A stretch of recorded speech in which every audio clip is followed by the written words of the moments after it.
Imagine as Inhalas, onde o vento dança com a poeira e milhões de estrelas brilham no alto à noite. Aqui, aninhado no coração da Ásia Central, cercado por paisagens acidentadas, uma das civilizações mais notáveis se enraizou, os turcos. Suas habitações, chamadas yurts, eram uma prova de seu espírito nômade. Suas rotas, estendendo-se pelas vastas estepes, não eram apenas caminhos, mas uma conexão com sua herança. A orientação do líder foi a bússola que guiou sua jornada. E sua riqueza, uma prova de sua resiliência, era composta de cavalos, gado e a rapidez com que eles poderiam se mover. Embora possam não ter tido paredes de pedra para proteger sua cidade, eles tinham algo ainda mais poderoso: a força e a proteção de sua comunidade. Eles eram pessoas tão rápidas e ágeis. Eles tinham um talento especial para lutar e sobreviver nas condições mais duras. Eles roçaram ovelhas, caçaram e sabiam viver em invernos frios e desertos quentes. Seus filhos aprenderam a disparar flechas e a andar desde tenra idade. Os homens podiam andar centenas de quilômetros. Mas havia várias razões pelas quais eles deixaram a Ásia Central de suas estepes nativos. Primeiro de tudo, a natureza nem sempre estava do lado deles. Havia secas e invernos graves que reduziram as pastagens. Isso forçou os nômades a procurar novas terras. O motivo é uma luta pelo poder. Tribos turcos frequentemente, as tribos lutaram entre si. As tribos derrotadas foram destruídas ou deixadas para encontrar uma nova terra natal. Outro motivo importante é que vizinhos poderosos no Oriente os dominaram. Os chineses tentaram primeiro fazer alianças e depois começaram a pressionar os nômades com força militar. A Grande Muralha da China foi construída com precisão para manter de fora os povos como os turcos no sul. Os persas os viram como selvagens e bárbaros. No Ocidente, aqueles que não queriam obedecer foram motivados pelo medo e pela necessidade. Os turcos eram um povo com um forte senso de otimismo. Eles sonhavam com um grande futuro e não eram apenas passivos. Eles estavam buscando ativamente um novo lugar onde pudessem se tornar mais fortes. Eles tinham fé que Tengri os guiaria. Com o tempo, alguns dos turcos seguiram para o Ocidente séculos depois. Um dos impérios mais poderosos do mundo, o Império Otomano, nasceu. Mas, inicialmente, eles eram apenas pequenas tribos que cruzavam a Ásia Menor no século X, procurando um lugar para chamar de lar. As pessoas estavam cansadas de longas marchas, mas os turcos foram determinados. Há um futuro para sua tribo, o Kai. Como muitos outros, eles deixaram a Ásia Central porque não havia mais espaço suficiente nas estepes. Os Vons foram um após o outro, e vizinhos fortes enviaram nômades para o oeste, passando pelas terras de outros povos turcos. Então eles atravessaram o Cáucaso e acabaram na Anatólia. Isso foi por volta da primeira metade do século XIII, quando o Império Otomano e a Anatólia foram divididos entre o mundo Seljuk, os remanescentes bizantinos do poder e as ameaças mongol do Oriente. As terras estavam constantemente em conflito. Artol rapidamente entendeu que, se ele quisesse fazer amigos aqui, teria que escolher seus aliados com sabedoria, assim como a antiga lenda disse. Um dia, ele e seus soldados tiveram um encontro surpresa com uma batalha. Um lado estava claramente em menor número, mas o outro venceu sem hesitar. Artol decidiu intervir, mesmo sendo uma jogada arriscada, porque ele não sabia quem estava lutando contra quem. Felizmente, ele estava no lugar certo na hora certa. Os soldados que ele ajudou foram do exército do Seljuk Sultan Keykuba. Após a batalha, o sultão ficou tão agradecido por agradecer Artol e ter lhe dado terra na área como um sinal de sua apreciação. Sigiut foi um momento muito importante. Ertog começou a tornar seu território mais forte, mesmo que fosse um pequeno. Ele fez amizade com os Seljuks e lutou contra os bizantinos, e com o tempo ele aumentou as fronteiras. Agora, Ertog é uma pequena cidade fofa na Turquia, na província de Bilecik, não muito longe de Istambul. É aqui que eles enterraram o futuro fundador do Império Otomano, Ertog, e sua tumba ainda é um local de culto. Ertog não podia lutar contra grandes exércitos de frente, então ele usou sua capacidade de se mover em sua vantagem. Seus repentinos greves e emboscadas foram um verdadeiro divisor de jogos. Graças a essas táticas, seu povo começou a assumir mais e mais terras. Durante os anos de Gul, ele não viveu para ver seus descendentes estabelecer o Império Otomano, mas ele certamente estabeleceu a base para isso. Seu filho Osman levou e construíram um império que se tornaria um dos mais poderosos da história. Na época, MK herdara algumas pequenas terras ao redor de Sagu. O sultanato de Seljuk, onde as tribos turcas estavam formalmente subordinadas, estava perdendo a influência. Durante a invasão mongol, os bizantinos fizeram o possível para se apegar às suas fortalezas na Anatólia. Por volta de 1299, Gök, o corajoso governante do Beylik, declarou sua independência. Esse movimento ousado preparou o terreno para a criação de um vasto império e a consolidação do poder. No entanto, essa nova independência teve um custo: uma guerra com os formidáveis bizantinos. Apesar dos desafios, os principais objetivos de Gök continuavam sendo a proteção de fortalezas pequenas, mas cruciais. Isso controlava rotas comerciais, o que era realmente inteligente. A cavalaria turca poderia atacar e se retirar rapidamente, o que era uma tática bastante inteligente. O primeiro confronto sério ocorreu perto da cidade de Niceia. Quando os bizantinos enviaram um exército para parar o avanço otomano, Osman e seus soldados emboscaram e derrotaram o inimigo. Depois disso, sua autoridade cresceu. Novas tribos começaram a se reunir com ele, querendo lutar sob seu comando. Depois de ganhar uma posição na região, os otomanos continuaram lutando, assumindo as fortalezas de Karacaizar, Belige e Izar. Então, eles se destacam em Bursa, uma grande cidade bizantina que era um movimentado centro comercial. Os bizantinos tentaram enviar ajuda, mas seus próprios problemas e o ataque otomano dificultaram. O cerco continuou por um tempo e, durante esse período, ele decidiu passar a tocha para seu filho, Arn. Quem mais tarde completaria Osman costumava ficar com Sheikh Edebali, um famoso mentor espiritual que ele realmente admirava. Ele respeitou sua sabedoria e também se apaixonou por sua filha, Malkum Khatun. No entanto, o Sheikh não deu consentimento ao casamento. Por um longo tempo, uma vez dentro de sua casa, Osman viu uma enorme árvore esticando seus galhos em todo o mundo, dando sombra ao povo. Quando ele contou a Adiba sobre isso, ele previu que, depois disso, Osman se tornou o escolhido do Sheikh para se casar com sua filha. Osman Gazi faleceu por volta de 1324. Sem nunca ver a ascensão do futuro Império Otomano, seu nome se tornou um símbolo do novo poder, e seus descendentes transformaram um pequeno estado em uma pequena cidade. Após a morte de Osman Gazi, seu filho Arhan herdou as terras otomanas e enfrentou a tarefa de expandi-los. Os bizantinos e os otomanos ainda controlavam as principais cidades da Anatólia, como Bursa e Nicomedia, e mantiveram sua influência. Infelizmente, porém, suas forças foram enfraquecidas por conflitos internos. Arhan lançou uma ofensiva consistente usando táticas que distinguiam os otomanos. Ao contrário dos europeus e bizantinos, os exércitos otomanos não dependiam de tropas fortemente armadas e cercos longos. Em vez disso, eles usaram velocidade, manobrabilidade e, antes de ir atrás dos otomanos, era importante enfraquecer o inimigo. Então, eles não invadiram as fortalezas imediatamente. Em vez disso, eles o cercaram, bloquearam as rotas de suprimentos e forçaram as guarnições a se renderem. Os bizantinos foram usados para lutar de acordo com as regras clássicas, mas não puderam resistir efetivamente a essas táticas. O principal objetivo de Arkan era uma cidade grande com paredes bem fortificadas, então o ataque direto teria sido perigoso. Depois de sofrer algumas perdas pesadas, Arhan gentilmente ofereceu à guarnição um acordo, ouro em troca de uma rendição pacífica. Os bizantinos cansados do longo cerco, concordaram em abrir os portões e deixar os otomanos passarem.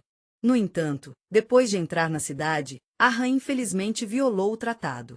O ouro nunca foi pago e os defensores foram capturados. Isso permitiu que a Bursa fosse levada sem lutar, tornando-a a primeira capital do Estado otomano. Os bizantinos estavam no exílio, mas não desistiram. Eles continuaram sua ofensiva e logo capturaram Niceia, a antiga capital. Então eles se mudaram para Nicomedia. Nesse ponto, as fronteiras dos bens otomanos haviam se expandido, e o próprio Estado deixou de ser apenas um princípio turco. Arkan criou o primeiro exército regular, lançou as fundações do futuro sistema administrativo e começou a transformar o otomano Beylik em uma monarquia. Os otomanos chegaram muito perto das fronteiras da Europa depois de fortalecer suas posições na Anatólia. Depois disso, eles começaram a se expandir além dos muitos diretores e reinos que constantemente lutavam entre si. É realmente muito ruim, mas Bizâncio simplesmente não conseguiu mais defender seus bens na Europa. O Império Búlgaro vai-se lutando com alguns conflitos internos, e os otomanos se aproveitaram disso.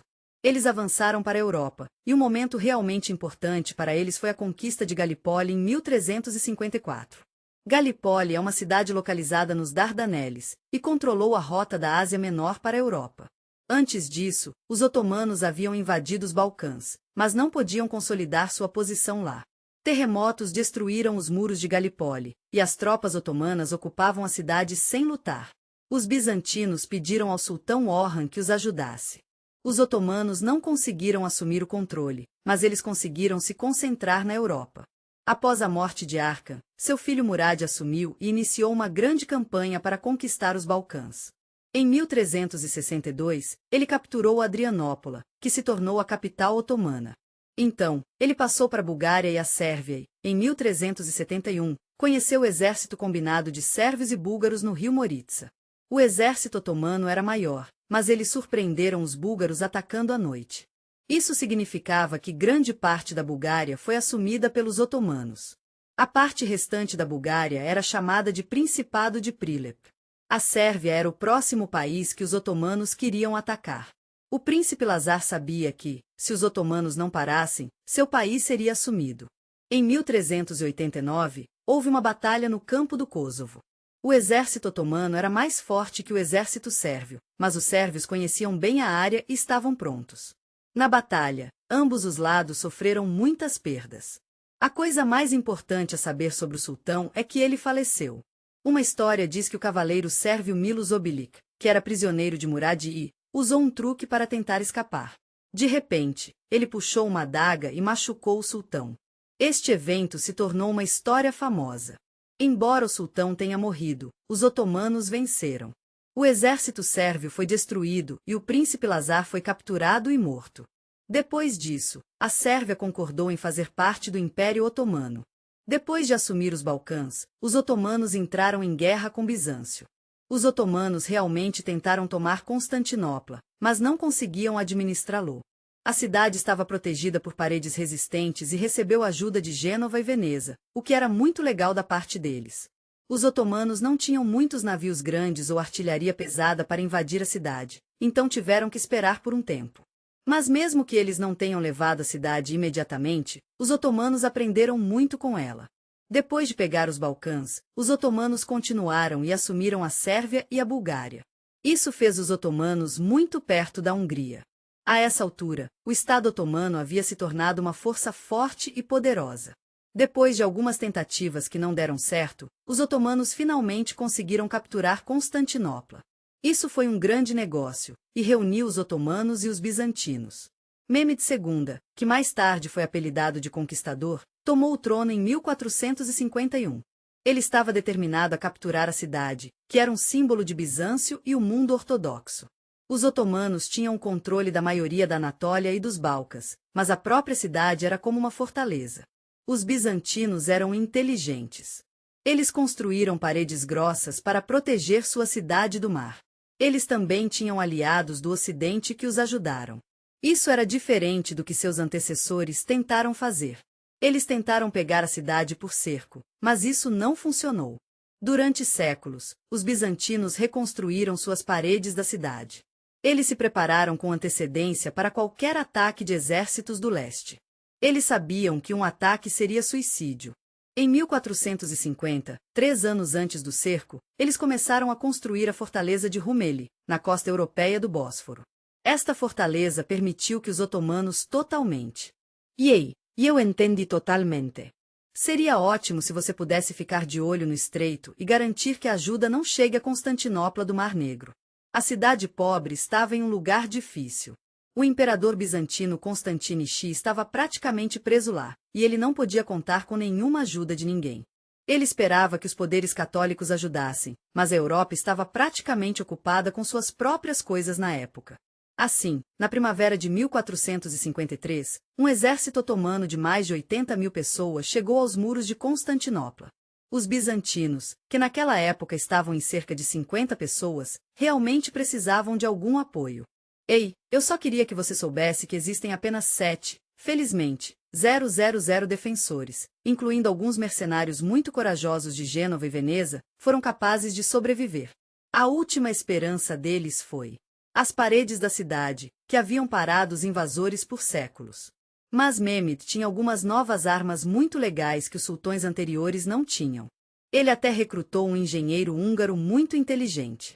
A basílica tinha mais de 8 metros de comprimento e as bolas disparadas pesando cerca de 500 quilogramas. Pela primeira vez na história, os muros feudosianos encontraram esse desafio. Tais armas. O cerco começou em abril. Durante o dia, os canhões otomanos destruíram metodicamente as paredes, e à noite, os bizantinos os repararam freneticamente. Mas as paredes eram muito enormes, e um bombardeio não foi suficiente. Então Mehmed decidiu usar um ardil. Ele ordenou que parte da frota fosse arrastada seca pelas colinas para ignorar a corrente defensiva que bloqueava o caminho para Golden Rock. O Chifre Dourado é uma baía estreita na parte europeia de Istambul moderno. Nos tempos antigos, separava o histórico centro da cidade do resto da terra. Durante os tempos bizantinos, ele desempenhou o papel de um portão natural e uma importante rota defensiva de Constantinopla. Os inteligentes bizantinos fecharam a entrada do Chifre de Ouro com uma enorme corrente esticada entre as paredes da cidade e a fortaleza de Golota. Isso impediu o inimigo de entrar. Os otomanos estavam prontos para os bizantinos. Eles vieram para eles do mar, e os bizantinos foram pegos de surpresa. Os otomanos tentaram romper as paredes, mas os bizantinos encontraram túneis e os destruíram. Os otomanos não estavam felizes, e alguns dos conselheiros do sultão sugeriram que eles se retirassem. Mas Mehmed estava determinado a continuar com o ataque. Eles não tiveram tempo de consertar as áreas que haviam sido danificadas, e pela manhã, o moral era baixo. O grande ataque começou de manhã. Os azabs, uma infantaria leve, foram os primeiros a ir para as paredes. O trabalho deles era ser a carne para as armas do inimigo. Então, os janízaros, algumas das melhores tropas, interviram. Eles lutaram bravamente em uma parte da parede. É claro que os otomanos eram uma força a ser reconhecida. Eles capturaram Constantinopla com seus soldados, e Mehmed entrou pessoalmente na cidade. O primeiro lugar que ele foi a Hagia Sofia, o principal templo de Bizâncio. Ele parou, olhou para os magníficos mosaicos e ordenou que o templo fosse transformado em uma mesquita imediatamente. Este momento se tornou um símbolo do fim do Bizâncio e o nascimento de um novo grande poder. Após a conquista, a cidade foi renomeada em Istambul e se tornou a capital do Império Otomano. Mehmed começou a reconstruí-lo, preenchê-lo com novos moradores e construir mesquitas, mercados e palácios. Depois de ser a capital de Bizâncio por séculos, Constantinopla se tornou o coração do Império Otomano. Os otomanos consolidaram seu poder após a conquista de Constantinopla, e o território continuou a crescer. Os otomanos eram um poderoso poder na Anatólia. Eles trouxeram paz e prosperidade aos Balcãs e expandiram seu alcance para incluir grandes partes do Oriente Médio e Norte da África. No entanto, como qualquer império, os otomanos sabiam que tinham que demonstrar constantemente sua força para seus súditos e governantes vizinhos. Eles entenderam que sua posição dependia não apenas de seu poder, mas também do apoio e cooperação das pessoas ao seu redor. No início do século XV, o futuro grande sultão Suleiman Pasha nasceu em 1494 em Trabzon, filho da família do sultão Selim I. Seu pai era um estudioso da lei islâmica e dos assuntos militares, e ele instilou em Suleiman o amor por aprender em uma idade muito jovem. Suleiman recebeu uma excelente educação, estudando não apenas a lei islâmica, mas também a literatura e a filosofia. Ao contrário de muitos governantes otomanos, ele adorava livros e apoiou as ciências. Mas no Império Otomano, o conhecimento por si só não era suficiente. Em 1520, Suleiman era um guerreiro de mente estreita. Estou muito feliz em lhe dizer que depois que eu morri, Suleiman se tornou sultão. Isso era muito diferente de seu pai, que teve que lutar por sua posição. A ascensão de Suleiman ao poder foi pacífica, e ele era o único candidato. Ele também tinha uma posição forte. Mas logo no início de seu reinado, ele ganhou o respeito dos janízaros e dos cortesãos. Este foi o começo de uma nova era. Isso trouxe o Império Otomano ao seu zênite. Desde o início, Suleiman mostrou-se não apenas um comandante, mas também um estadista de extrema visão. Ele continuou a conquistar e expandir as fronteiras do império, além de realizar reformas em larga escala que fortaleceram a estrutura interna do Estado. Sua regra cointidia. Idiad com o auge de o Império Otomano, que muitos historiadores chamam carinhosamente de Ouro, lançaram suas campanhas militares na Europa em 1521. Os otomanos corajosamente capturaram Belgrado, que abriu o caminho para eles avançarem para a Europa Central. 5 anos depois, eles derrotaram corajosamente o exército húngaro na Batalha de Mohacs. A cavalaria otomana derrotou decisivamente os húngaros, um momento que seria sempre lembrado como um ponto de virada na história. O rio Danúbio foi a última fronteira onde uma grande parte da Hungria ainda estava sob o controle dos otomanos. O reino se tornou um vassalo do sultão, que deve ter sido uma decisão muito difícil. Mas o principal oponente de Suleimã era o Sacro Império Romano, liderado por Charles V. Os otomanos queriam avançar para a Europa, mas a Áustria se destacava. Há muito tempo, o exército otomano chegou muito perto de levar Viena, mas eles não conseguiram fazer isso. Quando o inverno chegou e a comida era escassa, e as fortes paredes da cidade dificultavam ser atacadas, o povo da Europa viu que os otomanos eram a força militar mais forte de seu tempo. Suleimã não estava apenas interessado em combater os guerreiros europeus. Ele também fez campanhas na Pérsia e expandiu ainda mais a influência dos otomanos. Otomanos. Em 1529, a frota otomana corajosamente capturou Rhodes do Império Russo no norte da África no Hospitaller Nights. Em 1541, Argélia tornou-se oficialmente Airar ad-Din Barbarossa, um homem cujo nome trouxe medo aos otomanos. Ele era um verdadeiro gênio da guerra naval, um pirata e um conquistador do mar Mediterrâneo. Ele transformou o Império Otomano em um formidável poder naval. A marinha era a força mais formidável de seu tempo. Barbarossa nasceu no final do século X na bela ilha de Lesbos, de uma família grega ou albanesa que abraçou o Islã. Ele teve 3 filhos. Meu irmão e Juno escolheram viver uma vida de lucro, negociar navios, capturar saques e lutar contra os espanhóis e italianos. Esta era a vida deles, e eles adoraram. Os 2 irmãos, Aruz e Caira ad-Din, rapidamente se tornaram conhecidos em todo o Mediterrâneo por sua barba vermelha. Eles foram chamados de Barbarossa. Aruz foi o primeiro a pensar em como parar de ser apenas um pirata e se tornar um verdadeiro governante. Em 1516, ele partiu para Argélia e se proclamou seu governante. No entanto, os europeus não puderam tolerar essa mudança. Surgiu um desafio. Os espanhóis organizaram uma caminhada de ir para a área. Em 1518, Aruz bravamente deu a vida por seu povo em batalha, e Cair ad-Din corajosamente interveio para continuar a luta. No entanto, ele passou a entender que, se esperava manter sua posição de força, a pirataria sozinha não seria suficiente. Então, ele tomou uma decisão de mudança de vida de unir forças com o poderoso Império Otomano, em troca de seu apoio. O sultão ficou feliz em concordar. Em 1519, Barbarossa se tornou o vice-rei oficial otomano no norte da África.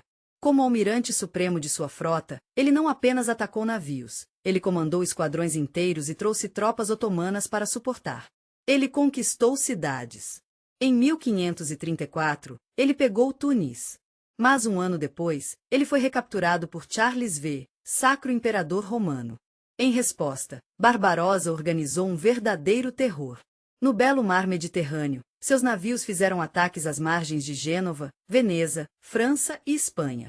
A Europa não conseguiu como impedir isso, mas a vitória mais significativa dos bárbaros foi a Batalha de Privés em 1538. Os países cristãos uniram forças com uma frota poderosa. Veneza, Espanha, Gênova e a Ordem de Malta enviaram dezenas de navios a eles, comandados pelo famoso almirante Andrea Doria. Ele era considerado imbatível, mas quando enfrentou bárbaros, até tinha música. Ami usou uma tática inteligente para prender e derrotar o inimigo, destruindo ou capturando dezenas de navios. Esta batalha fez do mar Mediterrâneo a posse dos otomanos. Após essa vitória, Barbarossa se tornou a pessoa mais influente da marinha otomana. O Vestes Hugo Barbarossa criou um poderoso sistema de controle sobre as rotas marinhas. As frotas piratas do norte da África se tornaram parte do exército otomano e seus navios. Quando ele se aposentou, ele não precisava se esconder ou escapar. Ele era apenas um dos muitos conselheiros do sultão. Ele faleceu em 1546, mas o legado que ele deixou para trás vivia. Se o destino das fronteiras foi decidido nos campos de batalha, o próprio destino do poder foi decidido dentro das paredes de Topkapi, o principal palácio da época. Os sultões otomanos eram governantes absolutos, mas não estavam nele. Sozinho. Foi lá que os futuros sultões foram criados politicamente. As alianças foram formadas e as mulheres mais influentes poderiam realmente governar o Estado. Um dos que mudaram a história do Império Otomano era Rochelana, conhecido como Hürrem Sultan. O Império Otomano era mais do que apenas um palácio cheio de mulheres bonitas. Era um mundo complexo de intrigas, lutas de poder e política sutil, onde o destino dos governantes podia ser decidido a portas fechadas. Mulheres como Kami Sultan ganharam enorme influência se conseguissem vencer. Seu coração ansiava por beleza, inteligência, astúcia e talento. Uma das mulheres mais influentes da história do Império foi Roxalana, também conhecida como Hürrem Sultan. Ela nasceu na primeira metade do século XV nas terras da Ucrânia moderna. Seu nome verdadeiro era provavelmente Anastasia ou Alexandra Lizovskaya. Em sua juventude, ela foi capturada pelos tártaros da Crimeia, que a venderam para a escravidão. Depois disso, ela acabou no Império Otomano. Naquela época, muitas meninas da Europa Oriental acabaram no harém do sultão. Apenas alguns deles chegaram ao topo, no entanto. Roxalana não era apenas um dos favoritos do sultão Suleiman, os Magníficos. Ela mudou a história do Império Otomano desde o início. Ela se destacou porque era inteligente, cheia de vida e um encantador natural. As pessoas a chamavam de Hürrem, que em persa significa alegre ou sorrindo, por causa de sua personalidade alegre. Mas por trás dessa alegria, havia. Ela era uma joia escondida, uma mente afiada com uma ambição incrível. Ela se tornou a principal favorita do sultão e depois sua esposa. Este foi o primeiro no Império Otomano. Geralmente, os governantes otomanos evitavam o casamento para evitar dar às mulheres influência política. Mas Suleiman estava tão apaixonado por Hürrem que ele rompeu com a tradição. Ele se casou oficialmente e também permitiu que ela ficasse com ele. Em vez de ser enviado ao antigo palácio, como era habitual para as mães de herdeiros, isso foi realmente um grande negócio para o império. Hürrem começou a se envolver mais no governo. Ela escreveu cartas a líderes estrangeiros, como o rei polonês, os Habsburgos austríacos e até o Papa. Suas cartas mostram que ela era muito inteligente. Mas o mais importante era o que estava acontecendo dentro do império. Ele se envolveu na política do palácio e se livrou de seus inimigos, especialmente o Grã-Vizier. Ibrahim Pasha Suleiman era como um irmão do sultão, sempre lá para dar-lhe conselhos. Ele teve uma grande influência no sultão, e às vezes isso significava que ele interpôs para interromper os planos de Hürrem. Em 1536, aconteceu algo que levou à morte de Ibrahim. Muitos historiadores pensam que Hürrem estava por trás disso. Mas o que ela realmente fez foi garantir o trono para o filho. Na tradição otomana, o filho mais velho deveria ser o forte, e ele começaria. Houve uma triste luta entre os filhos do sultão, e os perdedores morreram primeiro. O rival do filho de Hürrem, Selim, era o filho mais velho de Mustafa Suleiman por outra concubina. O pobre Mustafa era um comandante talentoso e um favorito do exército. Ele era considerado o herdeiro ideal. Mas Hürrem fez todo o possível para se livrar dele. Ela espalhou rumores de que Mustafa estava supostamente planejando Suleiman. Em 1553, o sultão, acreditando nessas acusações, ficou com o coração partido quando ordenou que seu filho fosse executado. Depois disso, foi Selim quem assumiu o trono, embora ele fosse um governante fraco para Hürrem.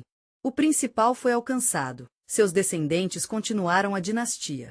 Além das intrigas políticas, o Hürrem deu uma grande contribuição ao desenvolvimento da cultura e da caridade. Ela construiu mesquitas, hospitais e muito mais. Hürrem faleceu em 1558, apenas 8 anos antes da morte de Suleiman. Ela foi a primeira mulher na história do Império Otomano a ser colocado para descansar em um mausoléu. Após seu enterro na mesquita de Suleimani, a influência das mulheres em harém só cresceu. Isso levou a uma nova era, que os historiadores chamam de Sultana Women. Durante esse período, mães e esposas de sultões governaram o estado nos bastidores. Esta foi a história do Sultan Hürrem. Esta é a história incrível de uma mulher que ficou presa em harém como escrava, mas que ainda encontrou uma maneira de deixar sua marca na história do Império Otomano. Sua inteligência, astúcia e previsão permitiram que ela deixasse um legado duradouro que impactou seus descendentes e o Império. E Suleiman, o Magnífico, não era apenas um conquistador, ele também deixou para trás algo mais duradouro do que vitórias militares. Um governante é medido não apenas pelas fronteiras de seu império, e aquelas que ele criaria pelas próximas gerações. Durante seu tempo como governante, a era do auge da arquitetura começou, e o criador se tornou um arquiteto cujo nome será lembrado para sempre. Mimar Sinan nasceu no final do século X em uma família cristã no Império Otomano, provavelmente na Anatólia. Em sua juventude, ele foi levado para os janízaros. As tropas de elite do sultão foram onde ele recebeu sua educação militar. Mas, em vez de se tornar um guerreiro, ele mostrou habilidades excepcionais de engenharia em campanhas militares. Ele construiu pontes, fortalezas e muito mais. Suleimão o nomeou arquiteto-chefe do império e, a partir desse momento, sua grande carreira começou. Suleimã estabeleceu Sina a ambiciosa tarefa de criar obras-primas arquitetônicas que não apenas glorificariam o Império Otomano, mas também, é como se ele estivesse ultrapassando os limites de tudo o que existia antes. O sultão sonhava com estruturas que poderiam rivalizar com a grandeza de Hagia Sofia, e o sonho de Sinan se tornou realidade. Ele construiu a Mesquita Shizada em Istambul em memória de Rana, o falecido. Embora essa mesquita já fosse uma obra-prima, o próprio arquiteto considerou o trabalho de um aluno. Mas o verdadeiro auge de seu talento caiu na construção da Mesquita Sulaimania, uma das mais grandiosas. O Império Otomano era conhecido por suas estruturas bonitas e intrincadas. Uma dessas joias é a Mesquita Sulaimania, um complexo que inclui uma madrasa, uma biblioteca, caravana e uma casa de banho. A cúpula deslumbrante da mesquita, elevando-se sobre a cidade, exala uma sensação de poder e harmonia. Suas soluções de engenharia são incrivelmente impressionantes, tornando-o incrivelmente forte. O Sina, o mentor por trás dessa obra-prima, usou métodos inovadores de construção que não apenas tornaram o edifício resiliente a terremotos e outros desastres naturais, mas também o tornaram uma verdadeira obra de arte. Mas a Mesquita de Sulaimania não é a única obra-prima do portfólio de Sina. A Mesquita Célia em Idir é outro exemplo de seu incrível talento e dedicação à excelência arquitetônica. Construído sob seu filho, o Idome era ainda maior que a Hagia Sofia, que era um triunfo arquitetônico do Império Otomano. Durante sua vida, Sinan construiu mais de 300 edifícios, incluindo mesquitas, palácios, pontes, banhos e aquedutos. Ele transformou a arquitetura otomana em arte, deixando um legado que admira e presta homenagem à glória do conquistador. Que a pedra do Idome desapareça, mas seu espírito eterno viverá, graças à parceria amorosa entre o sultão e o arquiteto. No coração do Império Otomano, após a morte de Suleimã, o Magnífico, o Império Otomano continuou a crescer. Mas atrás do palácio, houve outra batalha, tão feroz quanto as guerras com os europeus. Foi uma luta pelo poder, não apenas entre o vizir e o exército, mas também no coração do Império em Goren. Era um campo de batalha secreto onde os governantes de Ver seriam decididos. O futuro do Império dependia da força e influência das mulheres, embora muitas vezes permanecessem em segundo plano. Goren era o coração da política otomana, onde as mães de sultões e concubinas mantinham o poder através de seus filhos. Ao contrário da Europa, onde o trono foi passado automaticamente para o filho mais velho do rei, o Império Otomano tinha um sistema mais complexo de herança. O governante tornou-se aquele que apreendeu e manteve o poder, não o primogênito. Isso significava que os filhos do sultão, cada um nascido de uma mãe diferente, tornaram-se inimigos desde o momento em que nasceram. Seus destinos foram decididos não apenas nos campos de batalha, mas também no palácio, onde os jogos políticos e de intriga se desenrolaram. As concubinas que deram à luz os filhos do sultão entendiam. Foi um momento muito difícil para eles. Suas vidas dependiam do sucesso de seus filhos. Se o filho deles perdesse a luta pelo trono, isso significava que o poder fluiria para sua mãe. Ela fez tudo o que pôde para sobreviver. Ela usou todos os tipos de meios, intrigas, espiões, suborno e, às vezes, até assassinato. Foi um momento triste, e o futuro do império dependia de quem era mais astuto, mais inteligente e cruel. Os sultões ganharam influência especial na política. Em uma época chamada Sultana Toma por historiadores, durante os quais mães e filhos de sultões realmente governaram juntos, ele os usou como sua principal fonte de poder. Essas mulheres controlavam os estadistas, se livraram de seus inimigos, formaram alianças e fizeram decisões que afetaram o destino do país. Alguns deles governaram abertamente como regentes oficiais, enquanto outros agiram através de seus filhos. Mas todos eles transformaram a dor em força. A política do NTM era a prática de assassinato fraterno. O novo sultão estava preocupado com o fato de seus irmãos tentarem derrubá-lo, então ele decidiu que seria melhor se livrar de todos eles. Mas isso não era apenas porque ele era uma pessoa cruel. No Império Otomano, não havia um sistema sólido para ajudar o sultão a escolher seu sucessor. Qualquer filho do sultão poderia reivindicar o trono, o que significava que um dos príncipes poderia planejar seu irmão. Isso foi algo que era realmente importante no Império Otomano. Após a morte de Suleimã, o Magnífico, seu filho Selim II assumiu o trono sem uma luta. No entanto, na década seguinte, eventos trágicos começaram a se desenrolar. Jovens príncipes, cheios de vida e potencial, encontraram um fim violento. Alguns foram estrangulados com um cordão de seda, uma prática considerada justa a percorrer. Isso ocorreu porque os principais membros da família dominante às vezes usavam executores de mudos surdos especialmente treinados para evitar vazamentos. Apesar dessas medidas, conspirações. Muitos sultões viviam com medo constante, sempre se perguntando se poderia haver um traidor à espreita em seu círculo interno, viziers, generais e cortesãos. Essas pessoas eram todas as possíveis jogadores nas intrigas do palácio, e havia muitas forças descontentes no império que procuravam uma maneira de colocar um candidato mais conveniente no trono. Entre as muitas mulheres que deixaram sua marca na história do Império Otomano, ela foi uma das mais notáveis. Ela não apenas governou o país através de seu filho, mas era um líder tão gentil e nutritivo, sempre cuidando do bem-estar de seu povo. Ela passou muitos anos no comando de todo o império, e fez um ótimo trabalho. Xen era de uma família Gren, e ela se tornou muito próxima com o sultão Ahmed I. Ela deu a ele vários filhos, e ele realmente a amava.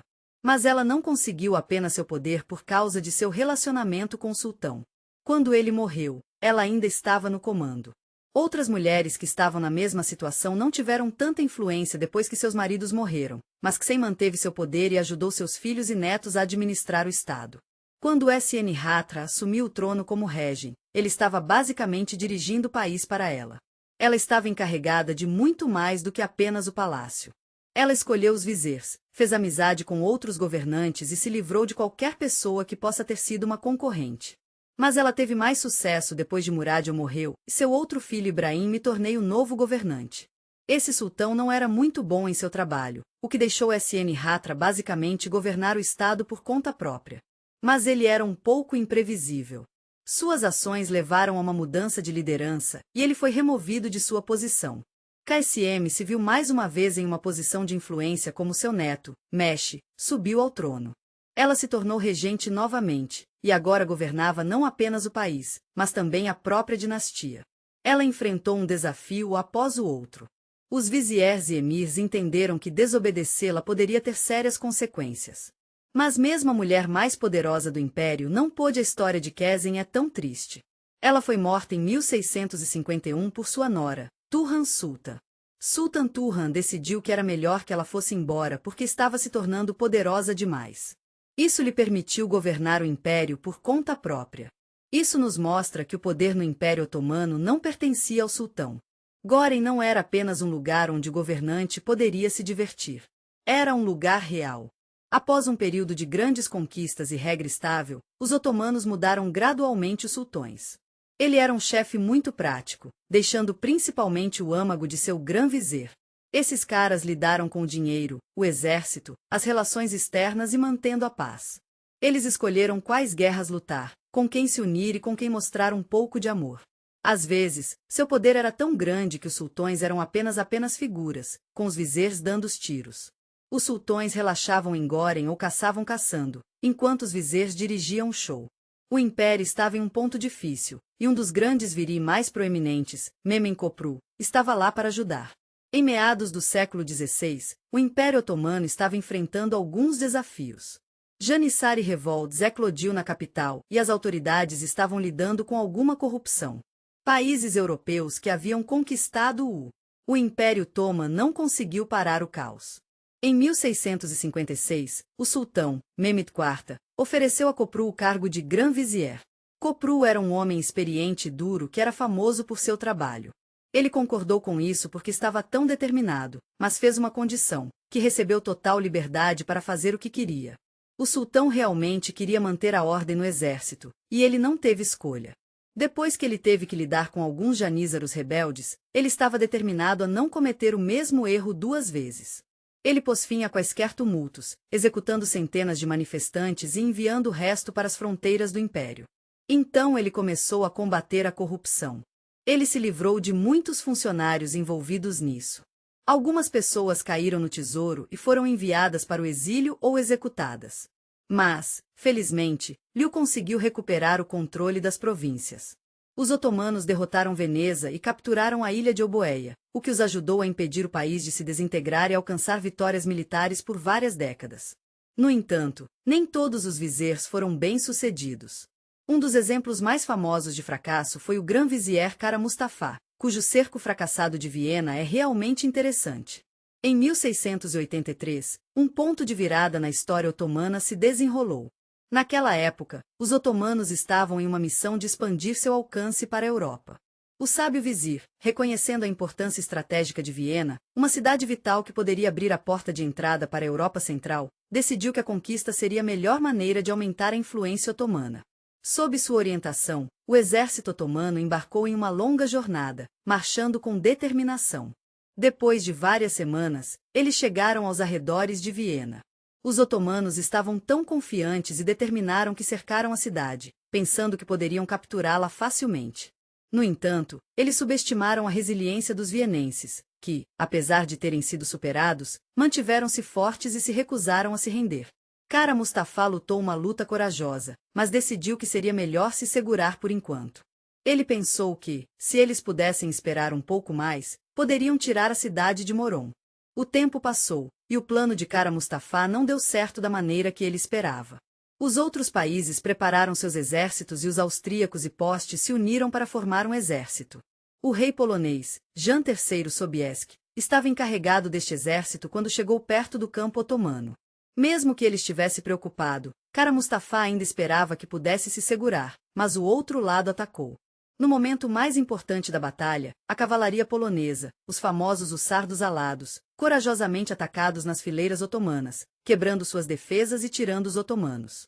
O exército otomano foi derrotado e milhares de soldados foram mortos. As tropas se retiraram em pânico. A derrota em Viena foi um desastre. Até aquele momento, os otomanos eram a principal força militar da Europa, mas agora sua expansão foi interrompida. Os otomanos foram forçados a deixar a Hungria e a Transilvânia quando os países lançaram uma contra-ofensiva. Após o retorno de Kara Mustafa, a derrota foi tão séria que o sultão Mehmed pediu a execução do vizir. O sultão o estrangulou com um cordão de seda, que era a execução tradicional para oficiais otomanos de alto escalão, os grandes viziers do Império Otomano. Os grandes viziers determinaram os sucessos e derrotas dos otomanos.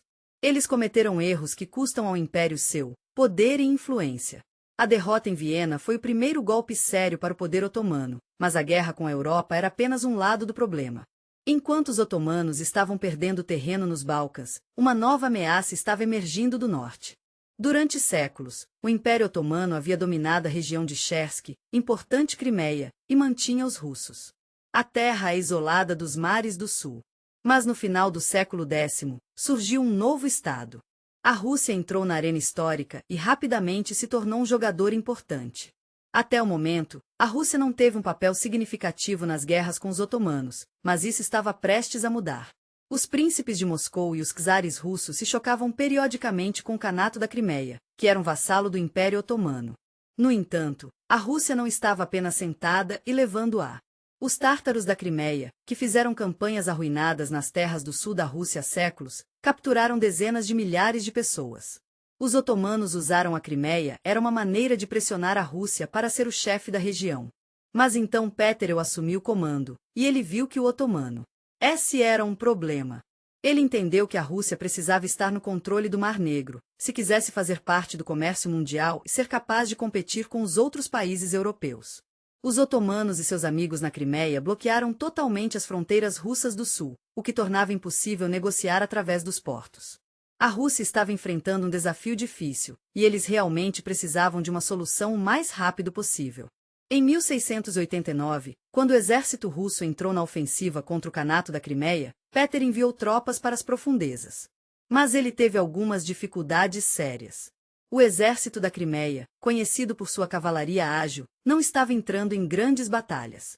Em vez disso, eles atacavam, pegavam o que podiam e depois se afastariam da estepe do deserto da península, deixando para trás não apenas suprimentos, mas também a água. Eles tiveram que recuar, mesmo que não tenham conseguido. Mas aqui está a coisa: a invasão mostrou que a Rússia era uma grande ameaça para os otomanos naquela área. Então, Péter decidiu continuar em 1711 com a campanha Prut contra os otomanos. Eles entraram na terra que agora é a Moldávia, Mas, infelizmente, eles se cercam pelas forças otomanas mais fortes. Parecia que a Rússia poderia ter uma grande perda, mas Peter conseguiu um acordo de paz. Eu entendo totalmente porque você está preocupado com a guerra. Sei que a promessa de dar a fortaleza de Azov aos otomanos interrompeu temporariamente os combates, mas não mudou os planos estratégicos da Rússia. Estou aqui para lhe dizer que o acesso aos mares do sul está apenas começando. O golpe para as posições otomanos já estava infligido sob Caterine II, que, ao contrário de Peter, que apenas lançou a fundação para a expansão, não apenas desafiou o Império Otomano, mas também a infligiu. Uma das piores derrotas da história ocorreu em 1768. É com o coração pesado que devo lhe dizer que a Rússia e os Estados Unidos estão em guerra entre si. Os otomanos capturaram alguns fortes realmente importantes no Danúbio e na Crimeia em 1774. Então, em 1774, assinaram a paz de Kuchuk-Kainardi, o que era um grande negócio porque significava que os otomanos tinham que reconhecer a independência do Khanate crimeano. Então, a Crimeia não era mais um vassalo do Império Otomano, e poderia se unir à Rússia. Os otomanos realmente esperavam que a Crimeia ficasse perto deles, mas em 1783, a Rússia finalmente levou a península. Os tártaros estavam lutando com alguns conflitos internos, para que não pudessem lutar muito. Isso permitiu que o exército russo tomasse Simferopol e outras cidades importantes sem muita dificuldade. Isso foi muito difícil para o Império Otomano. Eles perderam o controle de toda a parte norte do Mar Negro, o que foi um grande negócio. Para os otomanos, perder a Crimeia não foi apenas uma derrota militar. Isso os fez se perguntar se ainda tinham o que era necessário para ser um dos grandes jogadores do cenário mundial. Os otomanos se viram como os protetores do Islã. Então, perder a Crimeia, onde muitos muçulmanos viviam, foi um grande negócio. O sultão ficou realmente decepcionado quando soube que a população viveu. Ele decidiu que precisava declarar a jihad eterna contra a Rússia e chamar todos os muçulmanos do império para lutar por suas crenças. Infelizmente, essa declaração não mudou a situação. O Império Otomano não era mais capaz de impedir a expansão da Rússia. Após a anexação da Crimeia, a Rússia obteve acesso ao Mar Negro, construiu novas fortalezas e bases militares, e sua frota começou a dominar a região. Os otomanos, depois de perder a Crimeia, os otomanos se encontraram em um lugar difícil. Eles começaram a perder sua influência na Europa e nos Balcãs, e a Rússia assumiu o controle. Nas décadas seguintes, a Rússia expulsou os otomanos de seus territórios.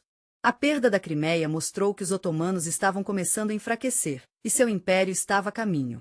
No início do século XVI, os otomanos não eram tão fortes quanto costumavam ser. Eles haviam perdido o poder de conquistar e cercar Viena. A Rússia e as potências europeias mostraram que o império estava tendo dificuldade em acompanhar os novos homens fortes. As forças otomanas, que antes eram uma fonte de medo para a Europa, estavam gradualmente sendo derrotadas. A economia estava lutando e o governo central estava ficando mais fraco. Os diplomatas europeus começaram a se referir ao Império Otomano como um homem doente, um poder que estava desaparecendo lentamente e esperando seu fim.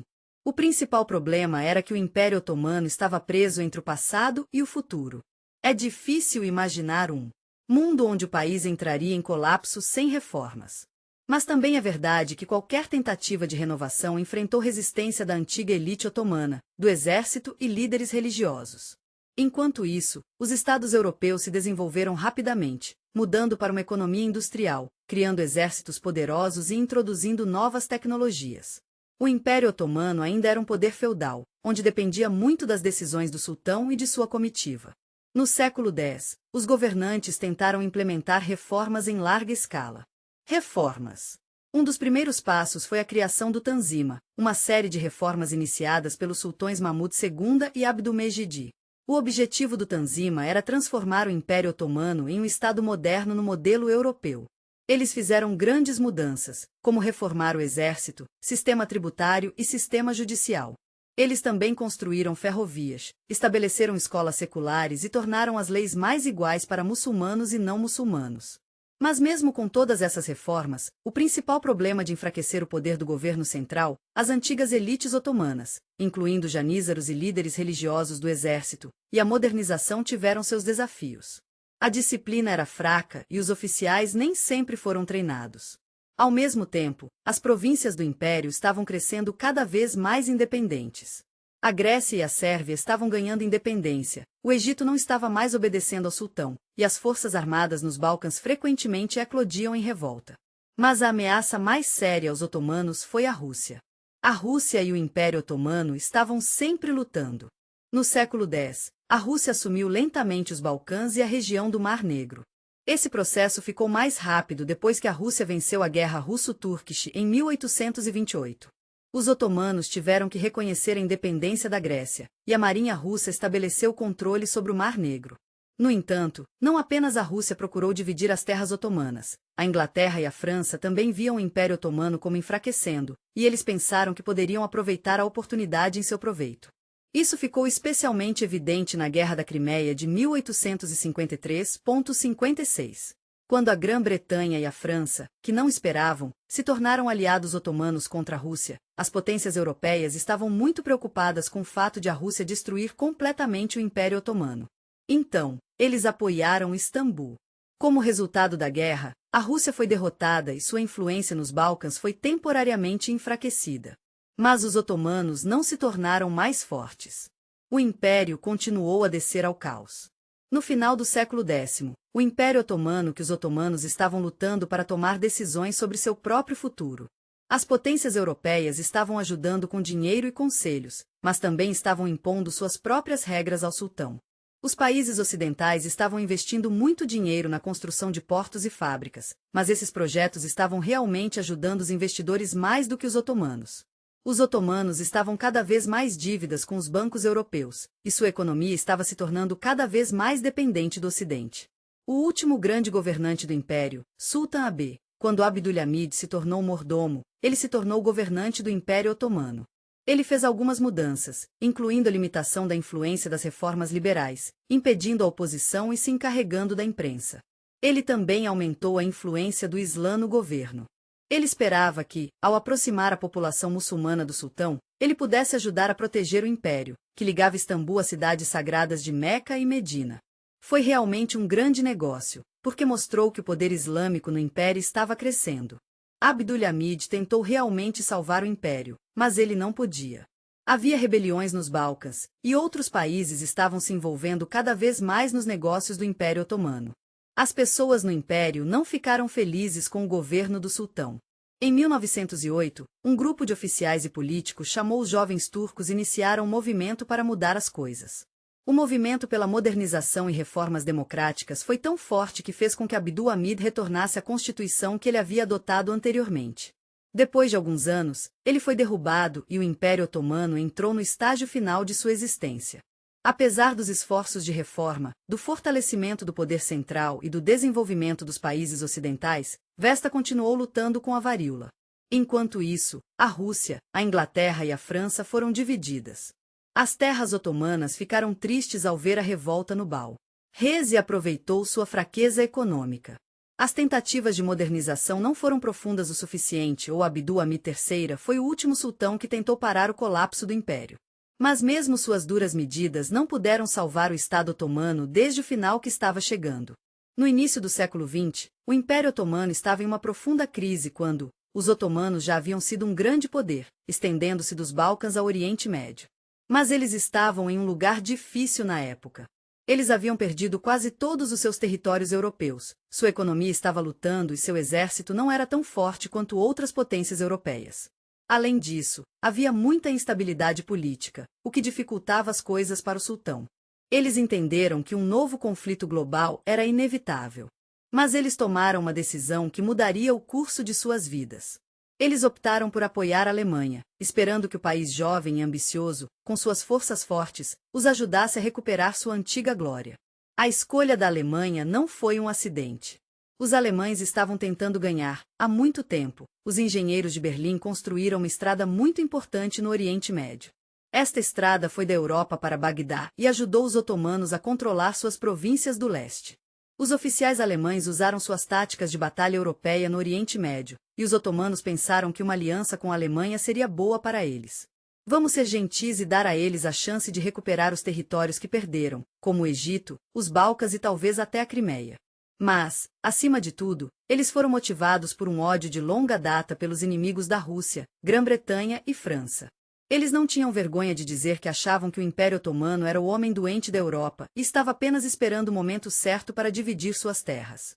Quando a guerra começou, os otomanos esperavam uma rápida vitória, mas a vida tinha outros planos. Não demorou muito para ficar claro que o exército não estava tão preparado quanto esperava. Os suprimentos foram um pouco apertados e muitos generais estavam mais focados na intriga política do que no primeiro teste para os otomanos. A campanha caucasiana contra a Rússia foi o primeiro desafio que enfrentaram no início do inverno. O ministro da Guerra otomano, Enver Pasha, enviou 100.000 soldados através das passagens de montanha cobertas de neve, na esperança de dar um golpe repentino e uma vingança exata por sua derrota anterior.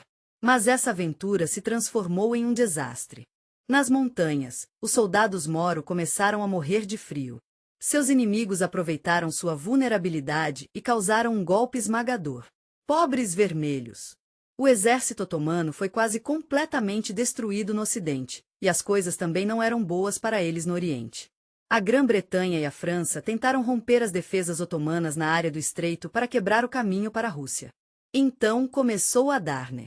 Um dos exércitos romanos enviou uma grande força para Galípoli, esperando uma rápida vitória. Mas os otomanos estavam prontos para defender o jovem oficial, Mustafa Kemal, que naquela época não era bem conhecido, corajosamente levou os soldados à batalha e parou a ofensiva. Apesar das perdas significativas de ambos os lados, os britânicos e os franceses não conseguiram tomar o estreito e tiveram que recuar. Foi uma das poucas vitórias do Império Otomano, mas não poderia mudar o curso geral da guerra. As batalhas continuaram nas frentes, e houve muitas seleções de descontentamento dentro do país. O Império Otomano era um grande lugar com muitas pessoas vivendo em seus territórios, e o sultão estava longe. A Grã-Bretanha usou essa situação para incentivar as tribos árabes a iniciar uma revolta nos desertos da Arábia. O Tereclodil, liderado pelo xerife de Meque, era um descendente do profeta Muhammad, e os britânicos estavam trabalhando nos bastidores para apoiar os rebeldes com armas e instrutores, incluindo o famoso Lawrence da Arábia. Os árabes começaram a recuar contra os otomanos, mas enfrentaram alguns contratempos. A Grã-Bretanha foi atrás da Mesopotâmia e da Palestina, e suas tropas levaram Bagdá. Então, eles foram para Jerusalém. O fim da guerra estava finalmente à vista. Os exércitos inimigos haviam se retirado para Damasco, e os otomanos não eram mais capazes de organizar uma resistência. O exército estava exausto, o moral era baixo e as províncias estavam caindo uma a uma. Em outubro, os otomanos foram forçados a assinar uma rendição. Foi o fim da guerra, mas não o fim do sofrimento. Os aliados haviam vencido, mas os otomanos ainda eram uma nação em tumulto. E então a Palestina e a Grécia desembarcaram em Izmir. O próprio Istambul estava ocupado. O Império Otomano não existia mais oficialmente, mas havia um homem que não deixou a Turquia desaparecer. O nome dele era Mustafa Kemal, o herói de Galípoli. Ele se recusou a se submeter aos aliados. Em vez disso, ele foi ao interior do país, reuniu apoiadores e anunciou que a luta continuou. Em 1919, ele liderou o Movimento Nacional de Libertação e estava tão determinado a ser livre que organizou um governo na Guerra da Independência. Eles não queriam se tornar uma colônia e foram bem-sucedidos. Em 1920, os aliados assinaram o Tratado de Sèvres, que efetivamente destruíram a Turquia como um Estado. Mas Mustafa Kemal se recusou a reconhecê-lo. Ele começou uma guerra com os gregos, que ocuparam a Anatólia Ocidental. Ele os derrotou lançando em 1922. Houve ataques a Istambul ocupado. Isso significava que o sultanato foi oficialmente levantado. O último sultão, Mehmed VI, fugiu de Istambul em um navio de guerra britânico. O Império Otomano deixou de existir em 1923. Mustafa Kemal proclamou a criação da República da Turquia como presidente e realizou reformas radicais. A Turquia não era mais uma monarquia otomana, tornou-se um Estado secular. Foi um momento de grande mudança, com as leis sendo abolidas e as mulheres recebendo direitos iguais com os homens. O exército e o sistema educacional foram completamente abolidos e até o alfabeto foi alterado do script árabe Kemal para o alfabeto latino para que os turcos pudessem aprender as ciências modernas com mais facilidade.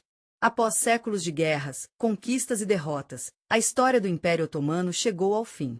Ela saiu, e um novo Peru e um novo homem surgiram. O homem que trouxe a Turquia de volta das cinzas é lembrado como Atatürk, o pai do povo turco.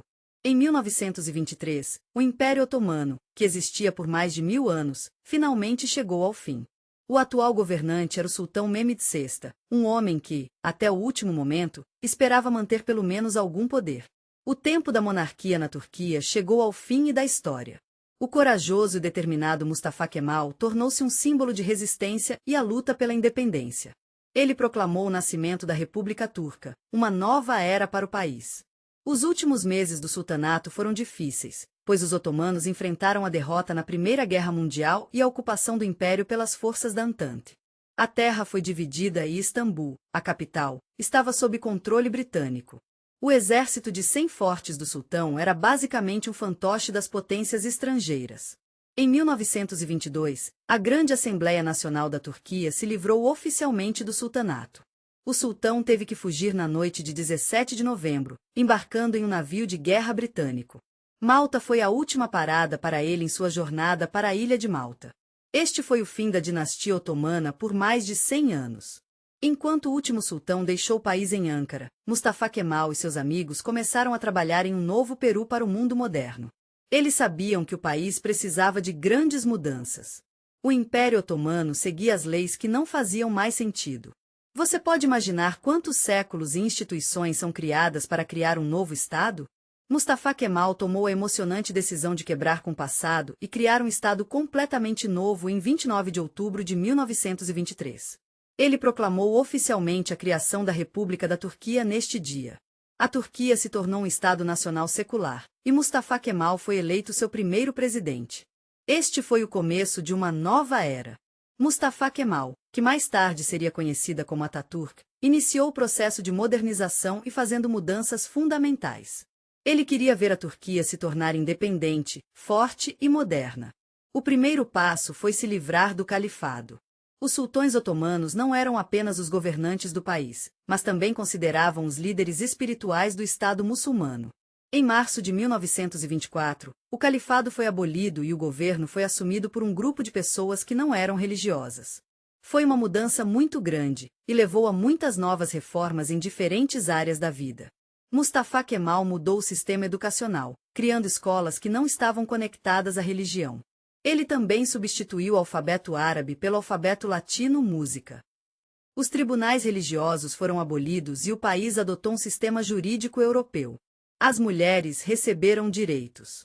Os otomanos nunca lhes proporcionaram as oportunidades que agora podiam acessar.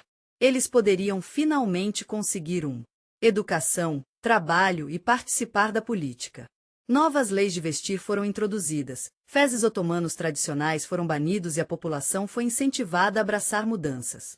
A economia também exigiu mudanças.